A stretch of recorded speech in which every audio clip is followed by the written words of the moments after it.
আসসালামু আলাইকুম রহমতুল্লাহ। সুপ্রিয় দর্শক, আশা করি সবাই ভালো আছেন।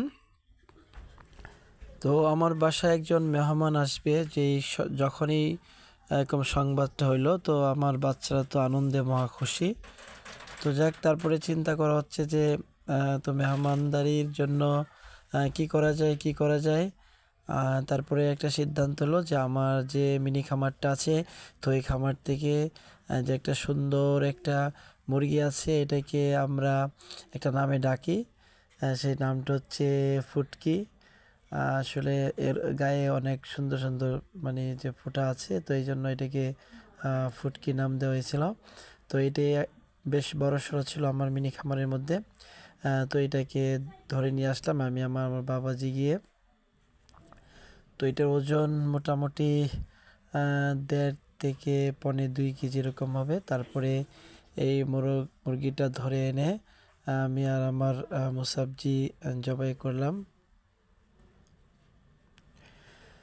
তো জবাই করে এটাকে তো যদি অনেক কষ্ট পাইলো জবাই করতে মুসাবজি, তারপরে রেডি করলাম এটাকে জবাই করে। তো আমার মেহমান উনি অনেক খুশি হলেন বাসায় এসে। তারপরে উনি আমার ছোট্ট সবজির বাগানটা দেখলেন, তো বাগানটা দেখে অনেক খুশি হইলেন। তো মেহমান আসছেন, অনেক ভালো মিষ্টি নিয়ে আসছিলেন। দুই প্রকারের মিষ্টি নিয়ে আসলেন, তো দুইটি আসলে আমাদের অনেক পছন্দ। তো মিষ্টিটা আমরা অনেক আনন্দ করে খেলাম। তো সারাটা দিন আলহামদুলিল্লাহ অনেক আনন্দেই কেটেছে। তো মেহমান আসবে এই খবরটা শুনে তো আমার বাচ্চারা একদম আনন্দে লাফাচ্ছিল। কারণ হচ্ছে যে আমার যে মেহমান উনি আমার বন্ধুর সম্পর্কে হয়। তো তার একটা ছোট বাচ্চা আছে। তো আমার বাবাজিও ছোট, দুইজনে খুব খেলতে পারে একসাথে হইলে, এই যে অনেক খুশি হয়েছিল। তো সারাটা দিনই মোটামুটি মেহমানের অপেক্ষায় ছিলাম। তো দুপুর দিকে আসে আমাদের বাসায়। তো এসে একটু রেস্ট নিয়ে তারপরে খাওয়া দাওয়া করলো। খাওয়া দাওয়া করে তারপরে একটু রেস্ট নিল। তারপরে বিকালে বিদায় নিলেন বাসা থেকে। তো দিনটা আসলে ভালোই কাটলো। মেহমানের মেহমানদারি করতে পারলাম। তো আসলে তেমন কিছু করতে পারি নাই, তারপরেও চেষ্টা করেছি যে সুন্দরভাবে কীভাবে মেহমানদারি করা যায়।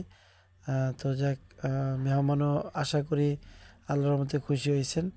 তো মেহমান খুশি হইলে আল্লাহ তাআলাও খুশি হন। এরকম কিতাবে আসছে যে মেহমান তো আসে কোনো বাড়িতে রহমত বরকত নিয়ে, মেহমান নিজের খাবারটি খেয়ে যায়।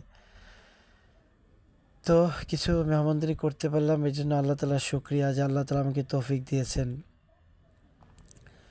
তো সব কিছু মিলিয়ে দিনটা ভালোই গিয়েছিল। যে মেহমানকে রিসিভ করে নিয়ে আসা, তারপরে তাদের সাথে কিছু সময় দেওয়া, গল্পগুজব করা, তারপরে মেহমানকে নিয়ে একসাথে খাইতে বসা, তারপরে তার পছন্দ অনুযায়ী মানে গোশত মেহমানের পাতে উঠে দেওয়া, খাওয়ানো। তো আমি মোটামুটি চেষ্টা করেছি আল্লাহ তাআলার দেওয়া তৌফিকে। তো আল্লাহ আশা করি মানে মেহমান আল্লাহর রহমতে খুশি হয়েছেন। তো আল্লাহ তাআলা যেন আমাকে আরও এরকম তৌফিক দান করেন, আরও মেহমানদারি করতে পারি, এবং সবাইকে যেন আল্লাহ তৌফিক দান করেন। তো ওকে দর্শক, আপনাদেরকে অনেক ধন্যবাদ ভিডিওটি দেখার জন্য। আসসালামু আলাইকুম।